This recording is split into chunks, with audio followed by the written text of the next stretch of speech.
अब मूवी शुरू होती है और हमें दिखाया जाता है तीन दोस्तों को जो कि अपने अपने काम से बहुत बोर हो चुके थे और इनका नाम रे, पिट और टोबी है। आज ये तीनों एक टाइम ट्रेवल मूवी देखकर अपने घर जा रहे थे। रास्ते में टोबी और पिट उस मूवी की बहुत ज्यादा बुराई कर रहे थे, मगर रे इनसे सहमत नहीं था। रे इन दोनों को टाइम ट्रेवल के बारे में समझाने लगता है। यहाँ पर हमें पता चलता है कि रे को टाइम ट्रेवल के बारे में बहुत ज्यादा जानकारी थी। ये हर समय बस टाइम ट्रेवल की ही बातें किया करता था और इसका सपना था कि काश ये सच हो जाए और ये भी फ्यूचर में जा सके। कुछ देर बाद ये लोग एक बार में जाते हैं। यहाँ पर बैठ के पिट और टॉमी फिर से टाइम ट्रेवल को लेकर रे का मजाक उड़ाने लगते हैं। फिर टॉमी मजाक मजाक में उस मूवी के डायरेक्टर फिल्म कैसी बननी चाहिए उस बारे में एक लेटर लिखता है। कुछ देर बाद रे एक ड्रिंक लेने जाता है। यहाँ पर इसे एक लड़की मिलती है। इसका नाम केसी है। केसी रे से बहुत ज्यादा इज्जत से बात करती है। रे पूछता है कौन हो तुम? रे पूछता है कौन हो तुम और मुझे कैसे जानती हो? केसी कहती है मैं एक टाइम ट्रेवलर हूँ। मुझे पता चला कि यहाँ पर कुछ गड़बड़ होने वाली है, इसीलिए मैं यहाँ पर आई हुई हूँ। रे समझ जाता है कि ये टोबी और पिट के कहने पर ये उससे मजाक कर रही है। रे उससे कहता है कि ये बताओ कि तुम्हारी टाइम मशीन कहाँ है? केसी कहती है कि टाइम मशीन मेरे शरीर के अंदर ही है। रे कहता है बस बहुत हुआ, बहुत अच्छा मजाक कर लेती हो। फिर ये अपने दोस्तों के पास आ जाता है और इन दोनों को केसी के बारे में बताता है, मगर ये दोनों कहते हैं कि हमने किसी लड़की को नहीं भेजा है। कुछ देर बाद पिट को बाथरूम लगती है और वो हल्का होने चला जाता है। जब ये बाथरूम से बाहर आता है तो देखता है कि यहाँ के सारे लोग मारे जा चुके हैं। पिट अपने आप को भी देखता है, जिसको देख के ऐसा लगता है कि ये पिट किसी और जमाने का है।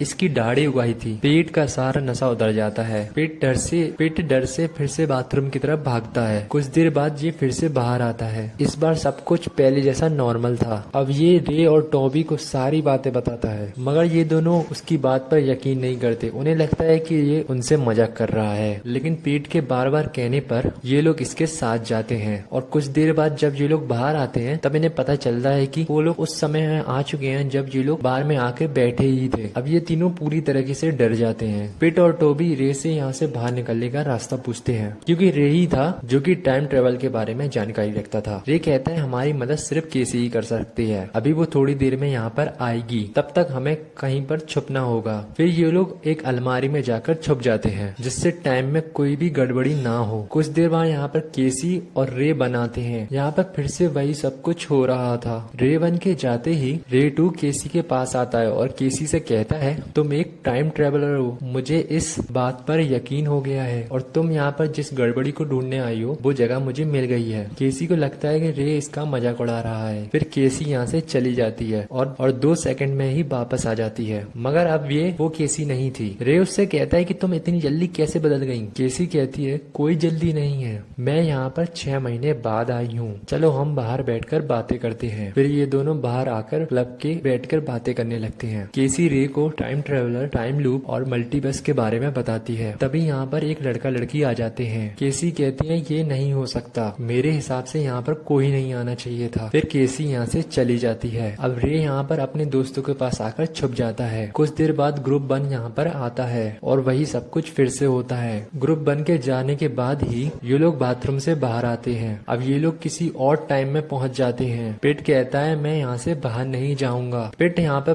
बाथरूम के अंदर फिर से चला जाता है। ये दोनों भी जैसे पिट के पीछे जाते हैं तभी यहाँ पर दूसरा पिट आ जाता है और इन्हें यहाँ पर अंदर जाने से रोक लेता है। इस पिट की दाढ़ी निकल आई थी, जिससे ये पता चलता है ये बहुत दिन बाद यहाँ पर आया है। रे और टॉबी इससे पूछते हैं तुम कहाँ पहुँच गए थे और तुम इतनी खराब हालत में कैसे हो? पीट बहुत डरा हुआ था, ये उस बारे में बात नहीं करना चाहता था। टोबी कहता है चलो यहाँ से बाहर निकले, मगर रे ऐसा करने से मना करता है और कहता है कि हम यहाँ पर आए हैं तो घूमकर ही चलते हैं, ऐसा मौका हमें दोबारा नहीं मिलेगा। फिर यहाँ पर ये तीनों घूमने लगते हैं। चलते चलते दीवार पर इनको इनकी ही तस्वीर दिखती है, जिससे ये लग रहा था कि ये लोग भविष्य में बहुत ज्यादा फेमस हो चुके हैं। मगर फ्यूचर में ऐसा क्या हुआ जिससे ये लोग इतने फेमस हो गए? बस इसी बारे में ये लोग बातें कर रहे थे। तभी यहाँ जोर की आवाज आती है और एक यहाँ पर बहुत बड़ी मॉन्स्टर चींटी एक आदमी को मारकर खा रही थी। ये देखकर ये तीनों फिर से बाथरूम की तरफ भागते हैं और इस बार ये लोग एक ऐसी जगह पहुंच जाते हैं जहाँ पर इनकी ही थीम पार्टी चल रही थी। यहाँ पर सभी ने इनके ही जैसे कपड़े पहने थे। ये लोग यहाँ पर घूम ही रहे थे, तभी यहाँ पर एक लड़की आती है। इसका नाम मिली है। ये बताती है कि केसी की तरह मैं भी एक टाइम ट्रेवलर हूँ और मैं यहाँ पर तुम लोगों को यहाँ से वापस ले जाने आई हूँ। ये तीनों इसकी बात मानकर इसके साथ चले जाते जाते हैं। ये वो टाइम होता है जब ये तीनों एक साथ बाथरूम में जा रहे थे। इनके जाते ही ये लोग उनकी टेबल पे आ जाते हैं और उस लेटर को देखते हैं। ये वही लेटर था जिसकी वजह से ये तीनों फ्यूचर में बहुत ज्यादा फेमस होने वाले थे। फिर रे कैसी से मिलने के लिए बाहर आता है और कैसी से मिलकर इनको सारी बातें बताता है। यहाँ पर रे को पता चलता है कि मिली कोई टाइम ट्रेवलर नहीं है, ये लोगों को उनके टाइम में लाकर मार देती है। आज वैसे ही कुछ होने वाला है। ये भागकर अंदर आता है और सारी बात अपने दोस्तों को बताता है। आखिर में रे ऐसा फैसला करता है कि अगर हमें जिंदा रहना है तो हमें इस लेटर को खत्म करना होगा। अगर ये लेटर खत्म हो जाएगा तो हम फ्यूचर में फेमस नहीं हो पाएंगे और अगर हम लोग फेमस नहीं होंगे तो हमें मिली मारेगी भी नहीं। बस यही एक रास्ता बचा हुआ है। मगर इस बात से टोबी बिल्कुल भी सहमत नहीं था। ये दुनिया में फेमस होना चाहता था। टोबी उस लेटर को खत्म करने से मना कर देता है और इसी बात पर इन दोनों में झगड़ा होने लगता है। तभी यहाँ पर मिली आ जाती है और अपना कहर इन पर बरसाने लगती है। लास्ट में यहाँ पर मौजूद जितने भी लोग थे सबके सब मारे जाते हैं। ये वही सीन था जब यहाँ पर पिट पहली बार आया था और उसने यही सब पहले भी देखा था। उसने यही सब देखा था। अब यहाँ पर हमें ये दिखाया जाता है कि रे अभी भी जिंदा है। रे उस लेटर पर किसी भी तरह से ड्रिंक गिरा देता है जिसकी वजह से लेटर खराब होने लगता है। क्योंकि रे को इस बार सब कुछ याद था। वो सब कुछ उस लेटर की वजह से ही हो रहा था। लेटर पर ड्रिंक गिरने की वजह से लेटर खराब होने लगता है और यहाँ से टाइम फुल स्पीड से बैक होने लगता है। अब ये तीनों उस समय में पहुंच जाते हैं जब ये तीनों क्लब में आए ही थे। मगर इस बार इन तीनों को सब कुछ याद रहता है। ये तीनों वापस अपने समय में आकर बहुत ज्यादा खुश होते हैं। फिर क्लब में से निकलकर अपने घर की ओर जाने लगते हैं। तभी सामने से एक टाइम पोर्टल खुलता है जिसमें से केसी बाहर आती है। केसी कहती है कि रे तुमने उस लेटर पर ड्रिंक कराकर बहुत गड़बड़ कर दी है जिससे बहुत सारी टाइम लाइन खुल गई है।